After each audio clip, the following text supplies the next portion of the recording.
Evangelio según San Marcos, capítulo 9, versículo 38 en adelante. Evangelio según San Marcos, capítulo 9, versículo 38 en adelante.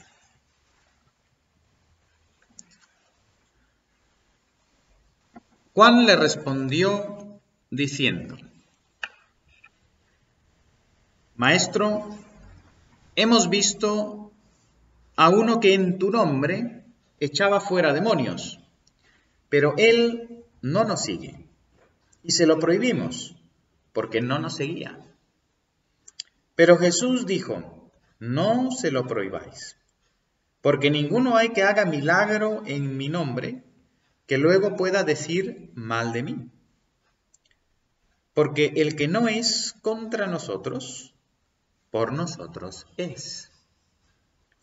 Y cualquiera que os diere un vaso de agua en mi nombre, porque sois de Cristo, de cierto os digo que no perderá su recompensa. Cualquiera que haga tropezar a uno de estos pequeñitos que creen en mí, mejor le fuera si se le atase una piedra de molino al cuello y se le arrojase en el mar. Si tu mano te fuera ocasión de caer, córtala.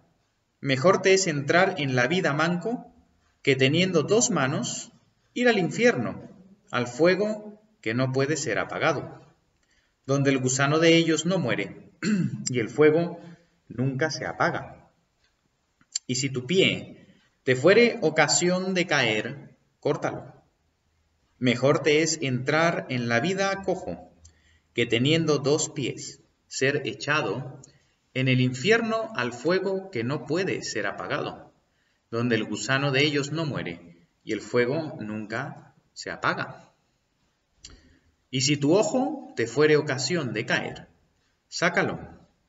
Mejor te es entrar en el reino de Dios con un ojo, que teniendo dos ojos ser echado al infierno, donde el gusano de ellos no muere y el fuego nunca se apaga. Porque todos serán salados con fuego, y todo sacrificio será salado con sal. Buena es la sal, mas si la sal se hace insípida, ¿con qué la sazonaréis? Tened sal en vosotros mismos, y tened paz los unos con los otros. Es palabra del Señor. Gloria a ti, Señor Jesús. Nos acercamos, Señor, a tu palabra con temor y reverencia. Y pedimos, Señor, tu Espíritu Santo para guiarnos a toda verdad, invocando tu nombre, Padre, Hijo y Espíritu Santo. Amén. Amados, damos gracias al Señor. ¿Podemos sentarnos? Damos gracias al Señor por un día más, en este también Día del Señor, como sabemos.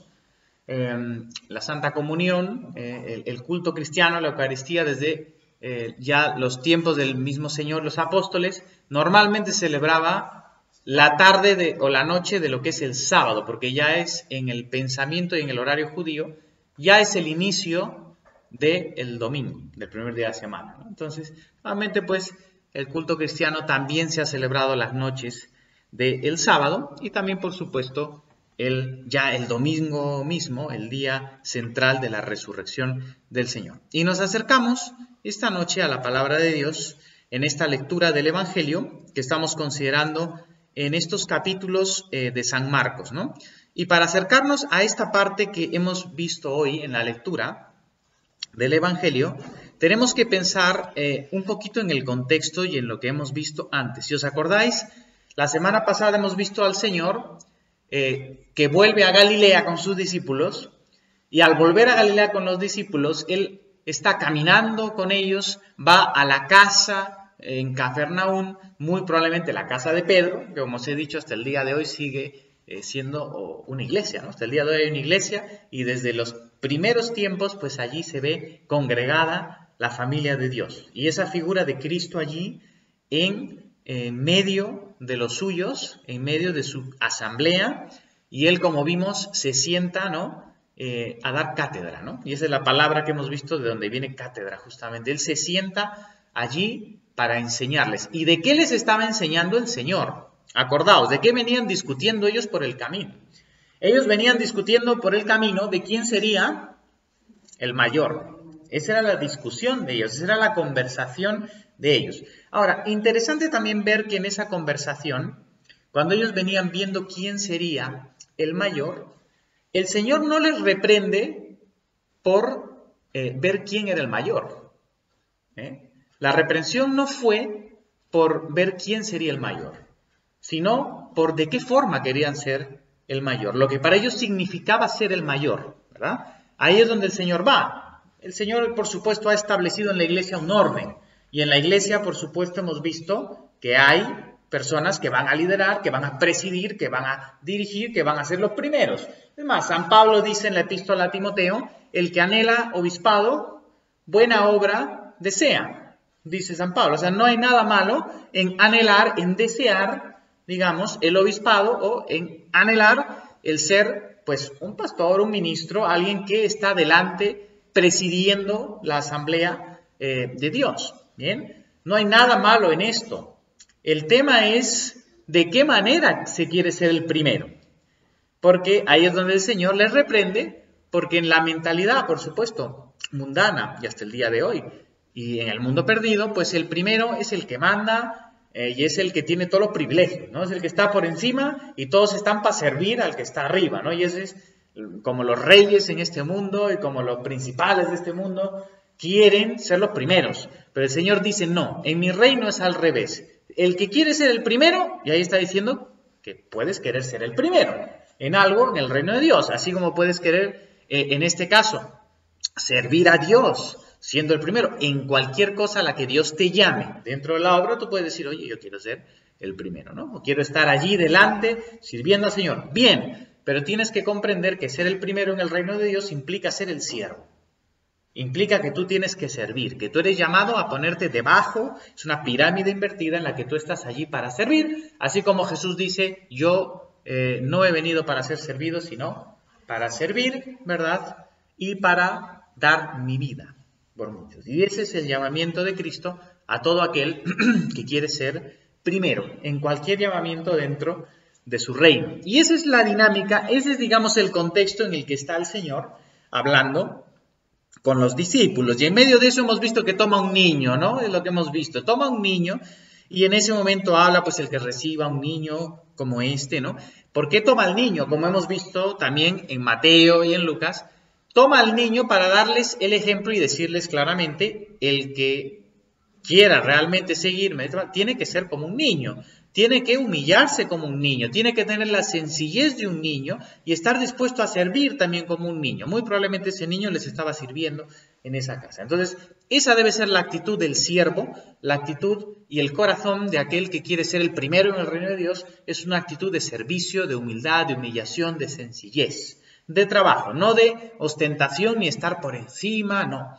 Por esa razón, todos los que son y hemos sido llamados a servir al Señor en el ministerio, tenemos que estar dispuestos primeramente a estar por debajo sirviendo. Y eso no significa que no haya autoridad, eso no significa que no haya orden, eso no significa que en la iglesia, pues, por supuesto, aquellos que están en esa función de presidir no tengan que ejercer, pues, el liderazgo y la autoridad y la disciplina. Claro que sí, pero siempre todo se hace desde una base muy profunda y muy clara del servicio.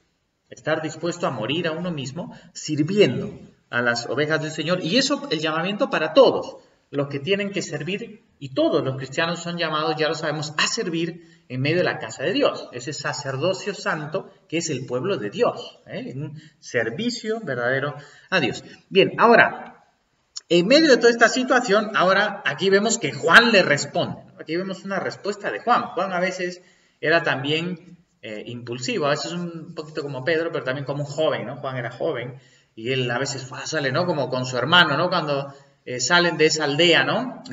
Y dice, no nos ha recibido nadie, y dice, Señor, ¿quieres que mandemos fuego del cielo para para que se destruyan, no nos han recibido, ¿no? Ellos salían allí con todo ese ímpetu y el Señor les dice, no sabéis de qué espíritu sois, ¿no? Les dice, el Hijo del Hombre no ha venido para perder a los hombres, sino para salvarlos, ¿no? Entonces, ahí vemos ese ímpetu también, o esa juventud también muy probablemente de San Juan. Pero aquí le responde y le dice, Maestro, hemos visto a uno que en tu nombre, fijaos, es importante, en tu nombre, echaba fuera demonios, pero él no nos sigue y se lo prohibimos porque no nos seguía. Es decir, ellos, habiendo estado por allí, vieron a alguien, ¿verdad?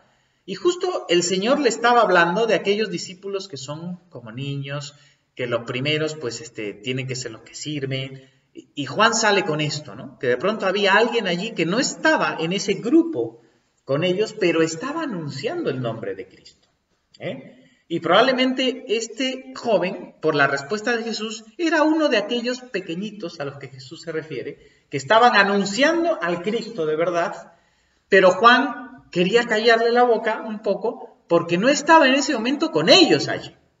Entonces, la respuesta del Señor es, no se lo prohibáis, le dice, porque ninguno que haga milagro en mi nombre, que luego pueda decir mal de mí.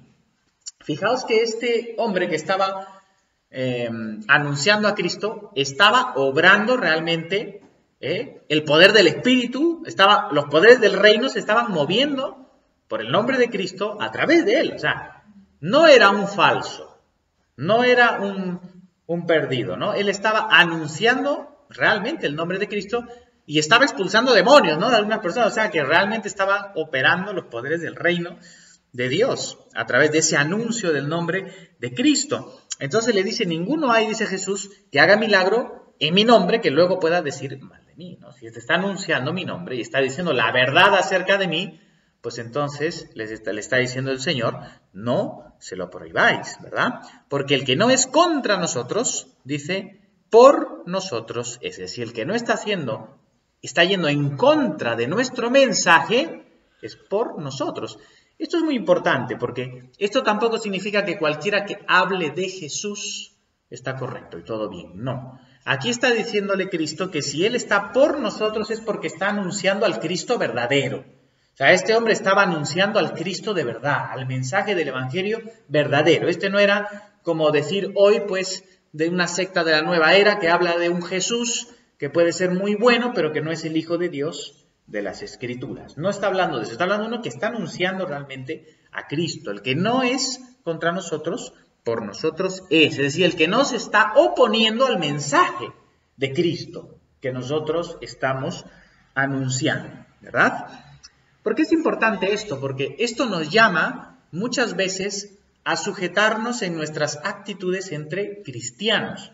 Porque a veces entre cristianos somos extremadamente celosos de nuestras propias tradiciones, de nuestras propias líneas cristianas. Siendo cristianos, es decir, confesando estas verdades básicas del Evangelio, de que Dios es Padre, Hijo y Espíritu Santo, y que Jesucristo es verdaderamente Dios, verdaderamente hombre, y que en Él y solamente en Él tenemos la salvación, teniendo todo esto común, que se resumiría en el credo de los apóstoles, en el credo de Nicea, Constantinopla, o sea, el corazón de lo que es la confesión cristiana, nos estamos matando unos a otros, ¿no? En un sentido hablado, ¿no? Estamos condenándonos los unos a los otros, ¿verdad? Estamos diciendo, no, este sí. Cuidado, Jesús mismo está diciendo, oye, no se lo impidáis. Si estamos anunciando a este mismo Jesús, en este mismo mensaje, claro, coherente del Evangelio, vamos a tener diferencias seguro, hermanos. Y tristemente en la iglesia hay mucha división en muchas cosas, pero tenemos que guardarnos también de no ir en contra de esta prescripción de Cristo, de esta amonestación de Cristo que le da a San Juan. ¿Por qué? Porque él dice, no está con nosotros en este momento, ¿no? Entonces, ahí hay que tener ese equilibrio, ¿no? Pero por supuesto hay, como digo, unas verdades fundamentales que son irrenunciables, que si nos salimos de esas verdades simplemente ya no somos cristianos. Si negamos la divinidad de Jesucristo, si negamos su verdadera humanidad, si negamos que Dios es trino y uno, ¿no? Padre, Hijo y Espíritu Santo. Si nos salimos de todo aquello que se llama la regla de fe, así se llamó desde los inicios del cristianismo, o el símbolo de la fe, si nos salimos de esto, estamos fuera del Evangelio, estamos fuera de lo que es realmente llamarse cristiano, ¿no? Entonces sí hay unos límites, pero dentro de eso nosotros tenemos que aprender a ser cuidadosos en cómo tratamos a los que son nuestros hermanos en Cristo, a pesar de unas diferencias que podamos, por supuesto, tener. Y habiendo dicho esto, el Señor, ahora entra algo que verdaderamente nos confronta, ¿no? Porque ahora dice el Señor, cualquiera que haga tropezar a uno de estos pequeñitos. Fijaos, o sea, el Señor está continuando su discurso en medio de todo esto. Y por eso digo que pareciera que lo conecta con este hombre que ha estado anunciando su nombre, ¿verdad? Y con el mensaje del niño que ha puesto delante de sí. Entonces, cuando él dice cualquiera que haga tropezar a uno de estos pequeñitos, pues no solamente se está refiriendo al niño, porque sí, el Señor tiene mucho cuidado de los niños, porque los niños tienen esa inocencia y esa fe natural, pequeñitos, ¿verdad?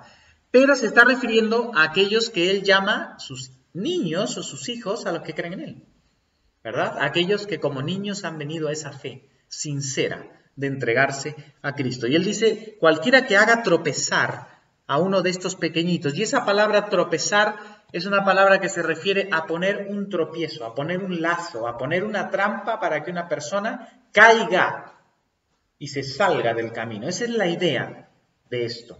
Es decir, lo que está diciendo aquí el Señor es que cualquiera que le ponga una trampa o que haga algo que afecte a uno de estos pequeñitos que creen en Él y le saque del camino, dice, mejor le fuera si se le atase una piedra de molino en el cuello y se arrojase en el mar. Y las piedras de molino, en esa época y hasta el día de hoy, yo he visto piedras aquí en España, hay piedras de molino, todavía hay molinos de aceite y todo esto, son piedras tan grandes que tienen que ser movidas por mulas, ¿no? Por burros que tienen que arrastrar, o por agua, ¿no? Por hidráulica. Entonces, son unas piedras gigantescas. Esas ruedas van girando y machacando las olivas y va saliendo el aceite, o la harina también. Pues estamos hablando de unas piedras enormes. Y lo que está diciendo el Señor es que mejor le sería que se le atase una de esas piedras y se la arrojase al mar. Imaginaos lo que eso es. Y eso además era una forma de ajusticiamiento, digamos, que practicaban los paganos, ¿no? Amarrar una carga pesada en el cuello de uno y tirarlo al mar y que se vaya para abajo, imaginaos, ¿no? Pues esto está saliendo de la boca del Señor, el Señor que nos anuncia la salvación, el perdón de los pecados, la buena voluntad de Dios para salvar al hombre, pero Dios también nos tiene que mostrar claramente la realidad de la condenación y del juicio de Dios, y de que si morimos fuera de la gracia de Dios, lo que hay es un castigo terrible. Y para aquellos que se meten con los niños de Dios, y estamos hablando ya sea de los pequeñitos, en realidad, en lo físico, pero también con los creyentes, ¿no? Y haga tropezar a uno de los hijos del Señor, va a tener un castigo terrible. Estas advertencias no son cualquier cosa, ¿verdad? Ahora el Señor dice, ¿no? Si tu mano te fuera ocasión de caer, córtala. Dice, mejor es entrar en la vida manco que teniendo dos manos ir al infierno de fuego. Ese fuego que no se apaga, dice el Señor. Y aquí el Señor menciona, primero, si tu mano te fuera ocasión. Después dice, si tu pie te fuera ocasión de caer, igual, córtalo. Mejor es entrar en la vida, una vez más, teniendo una sola mano, o manco, o cojo, que teniendo dos pies, ser echado en el infierno, en un fuego que nunca se apaga. Y en tercer lugar, si tu ojo te fuera ocasión de caer, sácalo. Mejor es entrar en el reino de Dios con un ojo que teniendo los dos, ser echado en el infierno donde el fuego nunca se apagará. Entonces el Señor hace referencia a las manos, a los pies y a los ojos del ser humano, del hombre, porque estos tres miembros, ¿verdad?, están muy relacionados, pues, con cómo se materializa el pecado en nuestras vidas, ¿verdad? El pecado nace por la concupiscencia en nuestros corazones. Eso es lo que hemos visto en la lectura de Santiago, ¿verdad? ¿Cómo nace el pecado en nuestros corazones? Pues a través de esa concupiscencia que está en nosotros, pero esa concupiscencia, una vez que concibe y preña en nuestro corazón, en nuestra mente, se une a la voluntad, se manifiesta en una acción, en un hecho, ¿verdad? Ya sea de los ojos, de las manos, de los pies nos llevan hacia el pecado, las manos nos llevan también, los ojos también. Entonces se consuma y se da a luz el pecado. Entonces nosotros tenemos que tener cuidado con lo que está diciendo aquí el Señor. Y aquí el Señor no nos está llamando a mutilarnos, ¿no? Esto no es un mandamiento literal de Cristo. Esta es una enseñanza, como muchos rabinos en el tiempo de Jesús, hay muchas cosas que son hipérboles, hay muchas cosas que son metafóricas, que no son literalidades, ¿no? En su mandamiento. Entonces, obviamente el Señor no nos está pidiendo que nos cortemos literalmente, físicamente la mano, el pie o nos saquemos un ojo. Pero lo que está mostrando aquí el Señor con esta enseñanza es lo radicales que debemos ser en nuestra lucha contra el pecado o contra aquello en nuestras vidas que nos sea tropiezo a nosotros y le sean tropiezo a los demás. Porque aquí está la advertencia del Señor. Nosotros debemos cortar radicalmente con todo aquello que nos está llevando a caer en el pecado. Ya sea con nuestras manos, con nuestros pies, con nuestros ojos, con todos aquellos miembros nuestros que puedan estar involucrados. Y a veces hay que cortar radicalmente cosas en nuestra vida.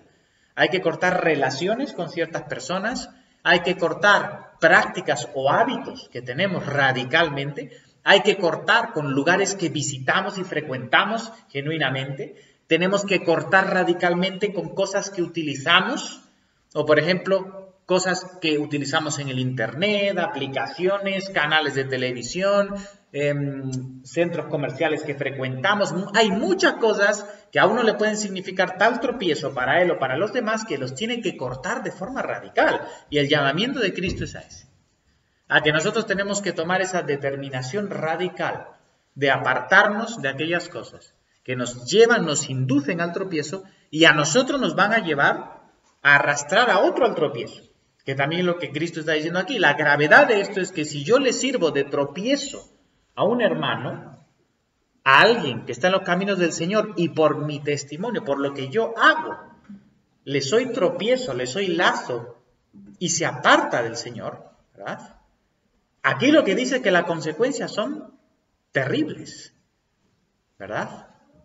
Por eso el Señor dice, es necesario que vengan los tropiezos, pero hay de aquel por el que vienen los tropiezos, dice el Señor. Entonces tenemos que tener en esto muchísimo cuidado, ¿verdad? San Pablo también en sus epístolas lo dice, ¿no? Que no le seamos tropiezo a aquel por quien Cristo murió, ¿verdad?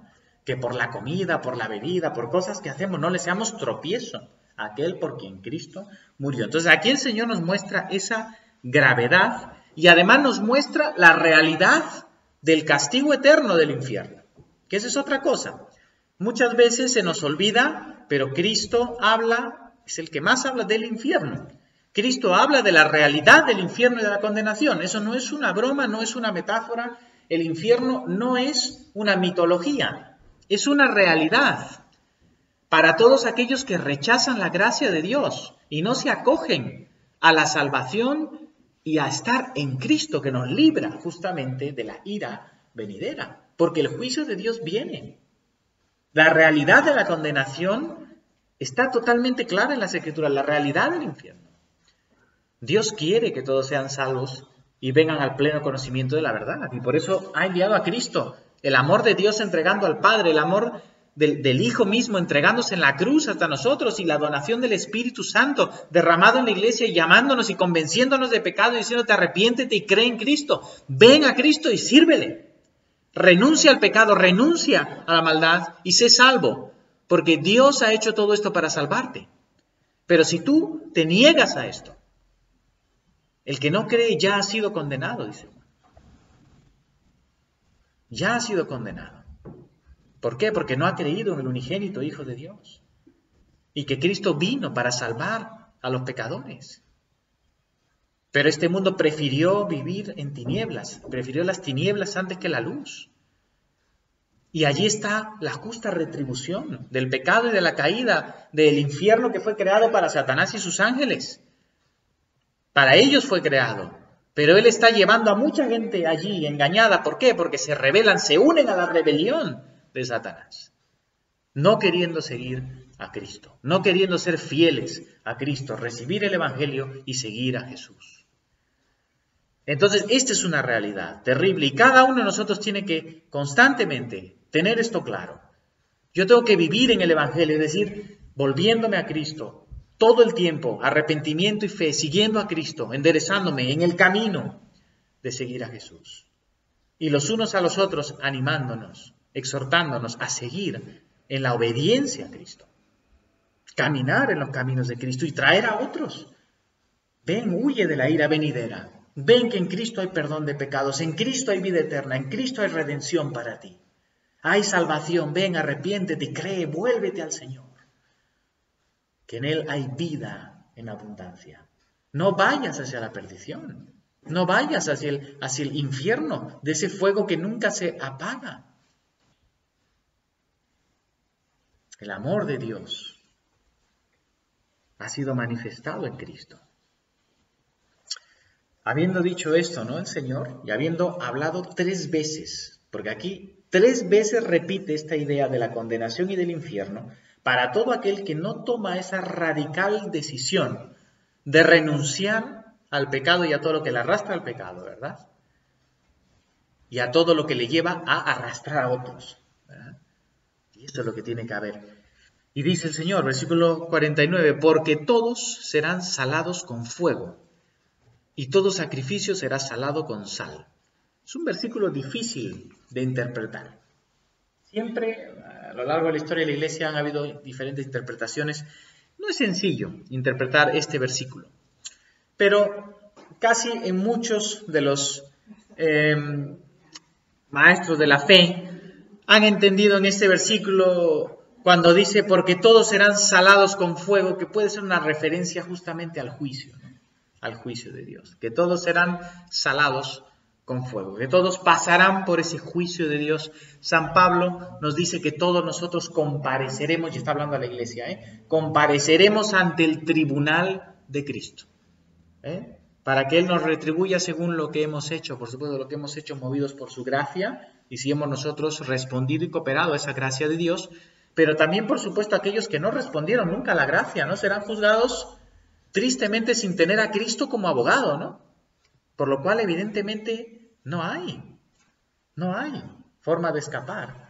Entonces, todos serán salados con fuego y todo sacrificio será salado con sal. Esto muy probablemente se entiende ya que los sacrificios del Antiguo Testamento se tenían que salar, ¿no? Esto en Levítico se ve, a unos sacrificios que se ofrecían a Dios tenían que salarse primero.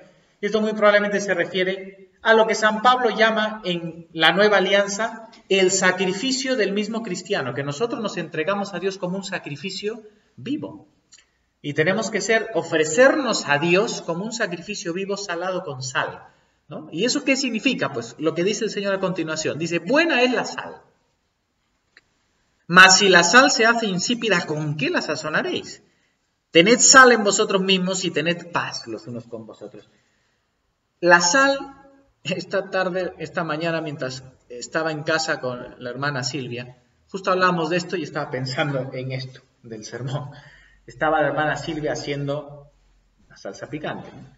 Y yo le digo, hermanita, no le ponga tanta sal. Bueno, como ella me dice, no, hay que echarle sal, me decía ella, bastante para que no se malogre, me decía, porque si no eso no dura. Y estábamos justo, le digo, ¿no? Preserva la sal, ¿no? Le digo, hermanita, sí, se lo dije yo porque estaba pensando en la predicación, ¿no? Y es justamente eso, ¿no? Entonces, el truco para que no se malogre el ají es echarle bastante sal. ¿Qué quiere decir? Claro, entonces, ¿esto qué es? Lo que está diciendo el Señor Jesús. La sal tiene una función de preservar, ¿verdad? La sal preserva, la sal evita que entre la corrupción. La sal también da sabor. Sala y da sabor. Pero el mismo Señor en otro pasaje dice, si la sal pierde su sabor y pierde esa función de preservar, ¿para qué sirve? Dice, para nada. Y se echa en la tierra y es hollada, o sea, aplastada por los caballos y por todo. Entonces, la sal tiene su función. Y lo que está diciendo Cristo aquí es que los creyentes, como un sacrificio vivo para Dios, tenemos que estar salados, es decir, tenemos que realmente estar llenos de esa sal de Dios que nos lleva a ser luz y sal. a preservar lo que nos rodea. Que cuando como cristianos estamos en el mundo, la gente vea que tiene sal. La gente vea y diga, esta persona tiene algo diferente. Esta persona no tiene un vocabulario soez. Esta persona no entra en conversaciones de doble sentido. No hace chistes de mal gusto. Esta persona no está todo el tiempo quejándose, no está hablando mal, no está con envidias, no está haciéndole el mal a la gente. Esta persona tiene algo. ¿Qué es lo que tiene esa sal? Esa sal de Cristo, ¿verdad? Entonces el cristiano tiene que estar salado, tiene que mostrar esa sal de Dios en su vida.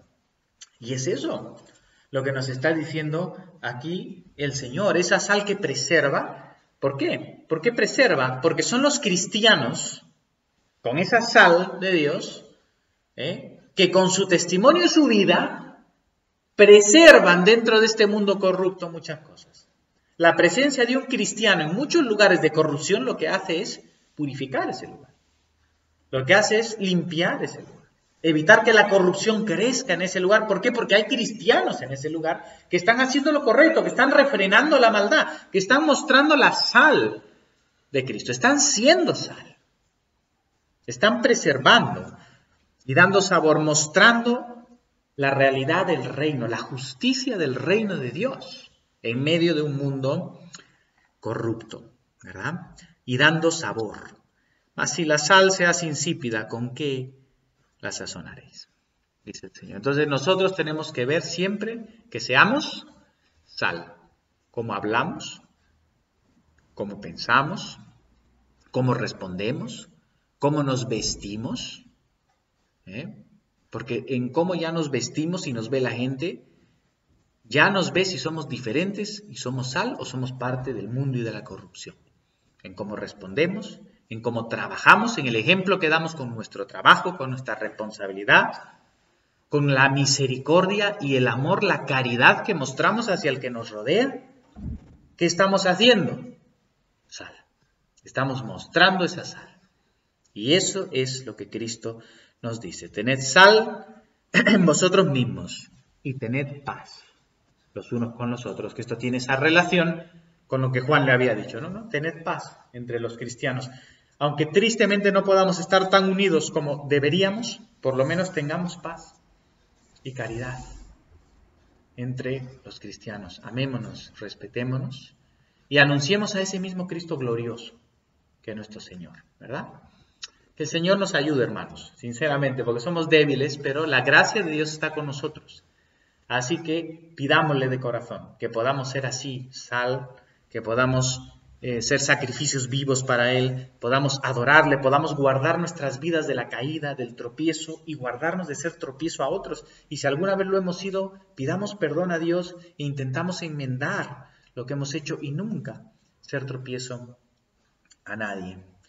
Así que el Señor nos bendiga en el nombre del Padre y del Hijo y del Espíritu Santo. Amén.